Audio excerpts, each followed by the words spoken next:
Bateh tim Tiger Satreskrim Polres Ngawi nyekel wong nggawa mlayu montor rental. Wong sing dicekelno omahe karo barang bukti rong montor.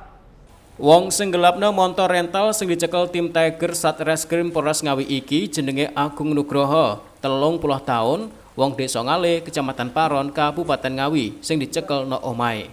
Kapolres Ngawi AKBP Charles Pandapotan Tampu Bolon jelasno, modus sing digawe pelaku yaiku nganggo cara nyewa montor teko rental. Montor sing wis entek jam sewane iki ora dibalekno.